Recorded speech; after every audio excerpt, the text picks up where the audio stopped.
We are living in days right now, I'm going to tell you this, you cannot afford to have any other lens but the lens of the new covenant, the lens of Yeshua. Because according to him, in Matthew 24, what do we read? He says in Matthew 24 that deception would be so great in the last days that if it were possible, even the elect would be deceived. I mean, the deception is so cunning. You think about the people Yeshua is talking about. He's not talking about the dogs, the Gentiles, the unbelievers, the mutilation. He's not talking about that. He is actually bringing forth those who are inscribed in the Lamb's Book of Life, anointed with the Ruach. And he's saying if it were possible, they would be swept away in deception. That's how great, that's how compelling, how convincing the deception we are up against today. And I'm going to tell you, you are no match for that deception. What we're going to do is we're really going to build upon that foundation that we laid last week, specifically two passages. The first passage was John chapter 4, where you see Yeshua speaking to the woman at the well, Samaritan woman at the well, and he tells her, now is the time, and behold, now is the time where you will neither in Jerusalem nor in Mount Gerizim worship the Father. You want to talk about altering a Jewish person's universe, attempting to tell them you're not going to worship in Jerusalem. You're going to alter their entire universe. The very identity is there. That doesn't even make any sense. And yet he conveys this to the Samaritan woman. And then in Matthew 23, he gives the actual timetable of how long this is going to be. Behold, your house will remain desolate to you until you say, Baruch haba b'Shem Adonai. So we're going to build on this foundation today. And what I want to do is I want to take you to a passage by the Apostle Paul writing to the Galatians. And this is a passage, if you want to talk about the new covenant, if you want to dig into this and understand this, this is a must-have. This is one of the passages you have to bring forward. You could talk about Jeremiah 31. You can talk about 2 Corinthians chapter 3. There are particular passages that must be brought in several passages in Hebrews. But this passage has to be brought, and you're going to see why today. We're going to begin in verse 22. He says this, for it is written that Abraham had two sons, the one by a bondwoman, the other by a free woman. So here, Abraham has these two wives. One is free, one is a slave. The slave gives birth to a son named Ishmael, and the other Yitzhak, or Isaac. All right, so this is what Paul is bringing to the table. In verse 23, we read, but Ishmael, who was of the bondwoman, was born according to the flesh, and Isaac of the free woman through promise. Completely different, right? And then it says, which things are symbolic? In other words, Paul is getting into that traditional mindset, the Maaseh Avot Siman Lebanim, where you see the deeds of the fathers are a sign for the children. And so Paul, typical Jew, falling right into suit and understand, he's looking at this and says, there's more here. But it gets even better because Paul has the veil lifted. He has the Messiah Yeshua. He's looking at the Torah through the lens of the new covenant, and he is seeing things he has never seen before.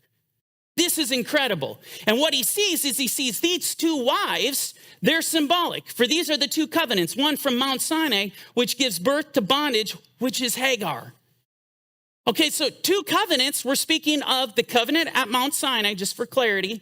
And then we're speaking of the Brit Chadashah, the new covenant. And you'll see that as we continue.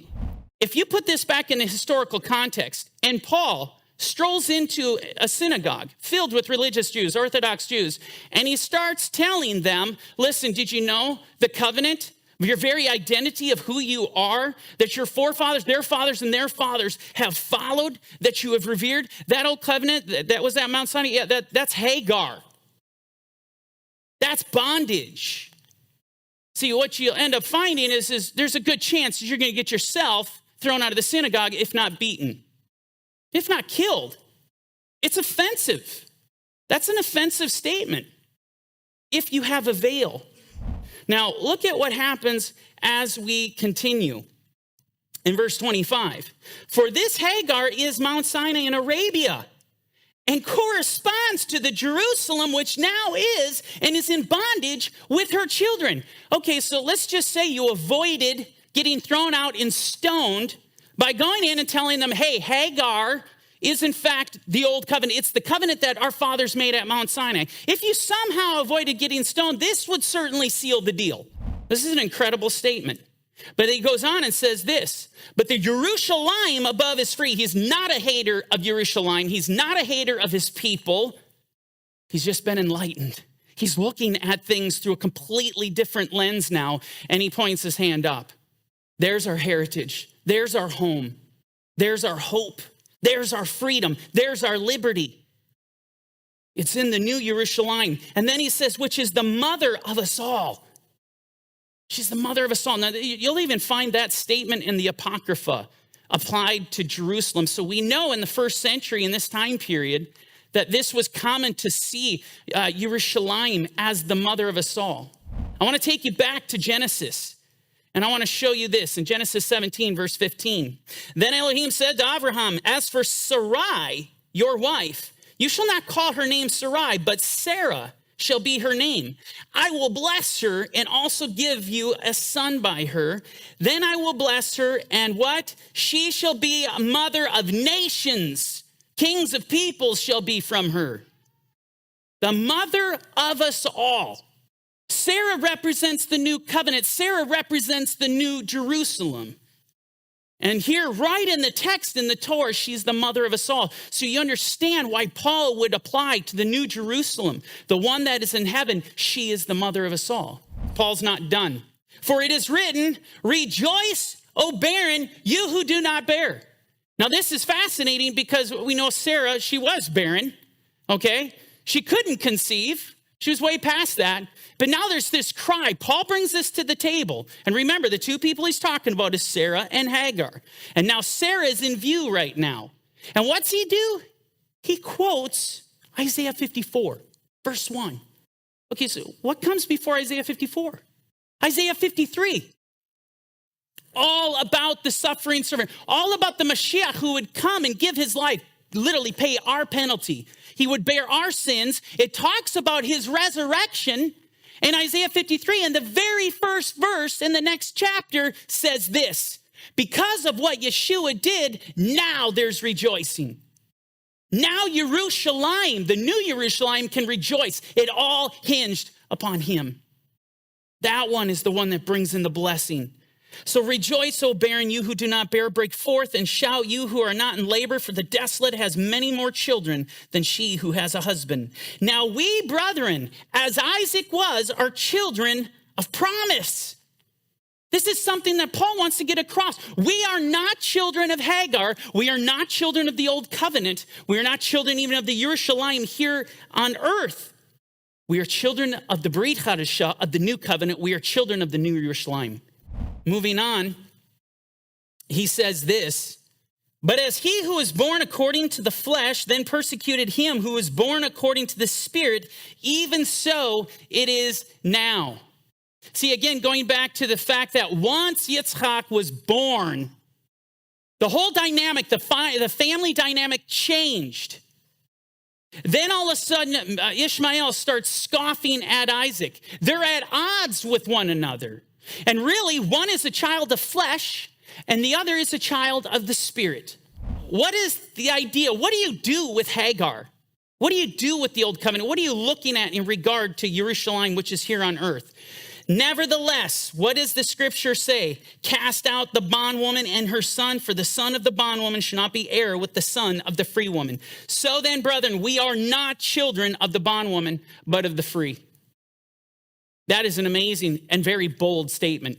Cast out the bondwoman. Hagar, as Paul just laid out in this discourse, she is the old covenant, the covenant given at Mount Sinai. She is the Jerusalem here. Again, you look at what Paul just says, and this confirms exactly what Yeshua said to the Samaritan woman at the well. A time is coming, and now is, when you will neither on Gerizim nor in Jerusalem worship the Father. And this is an amazing statement. Controversial, yes. But look at Jerusalem today, people. Do you think Yeshua knew what he was talking about? Do you think that the Apostle Paul knew what he was talking about? Well, let's take a peek. What does this look like? That doesn't look like a temple to me. Not a Jewish temple. It's Islamic. It's the Dome of the Rock. They got the Al-Aqsa Mosque, which is not pictured here. That is a picture of bondage. There's no other way to define it. This is a picture of Yerushalayim and bondage. And again, I tell you, what is not photographed here is all the Jews getting slaughtered. The Jews getting stabbed, the Jews getting run over. None of that is pictured here. I mean, I don't know how else you would define bondage. Look at her today. It's frightening. Paul might say, I told you so. This is exactly the point he's getting across. And is this painful? Would Paul weep with tears by seeing this sight? You better believe it. He wept for his own people. He would weep over the sight that we are seeing today. Hey there, this is Mike at Corner Fringe Ministries. Thanks for watching our video. If you liked the video or it encouraged you, do us a favor. Hit the like button, don't forget to hit the share, and if you haven't done so already, please hit the subscribe button. Now, if you want to watch the rest of this video, hit the button here. And if you want to watch the rest of this series, you can check it out here. And don't forget, you can download the Corner Fringe Ministries app today on any of your Play stores. Thanks for joining us at Corner Fringe Ministries.